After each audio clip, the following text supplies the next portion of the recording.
আমরা করে দিয়ে যাই। আসসালামু আলাইকুম। একটু দাঁড়ান ভাই।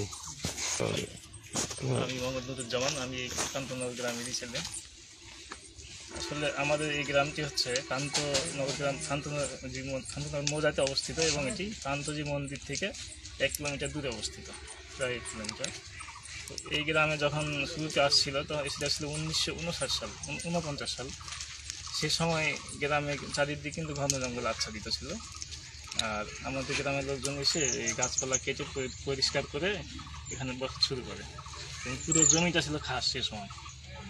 তো পরবর্তীতে এই খাস জমি নিয়ে মন্দিরের সাথে মামলা হয় এবং সেই মামলা প্রায় 17 বছর ধরে চলমান থাকে। এক পর্যায়ে আদালত থেকে নির্দেশনা দেওয়া হয় যে জমি একটা আপোসনামা করা, এবং সেটা 1976 সালে আপোসনামা হয়। সেই আপোসনামায় মন্দিরের এজেন্ট ডিসি এবং এডিসি স্বাক্ষর করে। আপোসনামা অনুযায়ী মসজিদের জন্য 8 শতক জমি দেওয়া হয়, এছাড়া গোরস্থানের জন্য এবং গ্রামের জন্য জমি দেওয়া হয়। তো সেই আপোসনামার কপি আছে আমাদের কাছে। সেই আপোসনামা অনুযায়ী আমরা প্রতিদিন থেকে এই মসজিদে নামাজ পড়ে আসছি এবং এই গ্রামে বসবাস করে আসছি। কিন্তু এখন দেখতেছি আমাদের সেই আপোসনামা মেনে নেওয়া হচ্ছে না। কিছু রাজনৈতিক বা কুচক্রী মহল এটাকে অন্য পর্যায়ে নিয়ে যাওয়ার চেষ্টা করতেছে এবং যে সাম্প্রদায়িক উস্কানিমূলক কাজ করতেছে যেন এটা অন্য খাতে প্রবাহিত হবে। সেক্ষেত্রে আমরা চাচ্ছি আমাদের এই পুরাতন মসজিদটি যেন আবারও পুনর্নির্মাণের অনুমতি দেওয়া হয়, আর আমরা যেন নামাজ আদায় করতে পারি আবার।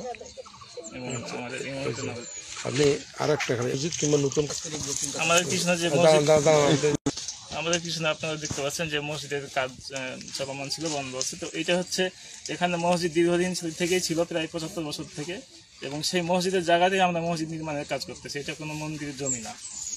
এবং আমরা চাচ্ছি আমাদের আবার চলমান থাকুক। প্রধানমন্ত্রী আমরা বিশেষভাবে দৃষ্টি কামনা করছি, তিনি যদি দেখে থাকেন অবশ্যই যেন আমাদের নামাজের জায়গা এখানে আমাদের এই মসজিদে প্রায় 12 থেকে 1300 লোক নামাজ আদায় করে, তো প্রত্যেক জুমায় এবং সবসময় নামাজ আদায় করে, তো তাদের নামাজের ব্যবস্থা করে দেওয়া। আচ্ছা।